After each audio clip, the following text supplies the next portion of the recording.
పరమేశ్వరుణ్ణి వివిధ పేర్లతో కొలిచే ఆలయాలు దేశవ్యాప్తంగా ఎన్నో ఉంటే, ఆ ఊరిలో మాత్రం స్వామిని దొంగ మల్లన్నగా పిలుస్తారు.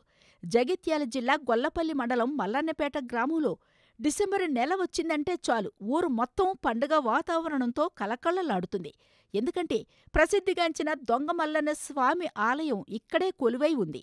ఈ ఆలయాన్ని దొంగలు నిర్మించడం వల్లే స్వామికి ఆ పేరు వచ్చిందని చెబుతారు. ఈ ఆలయంలో కొలువైన మల్లికార్జున స్వామికి ప్రతిరోజు రుద్రాభిషేకం నిర్వహిస్తారు. అలాగే శివరాత్రి, కార్తీకంలో విశేషమైన పూజా కార్యక్రమాలుంటాయి.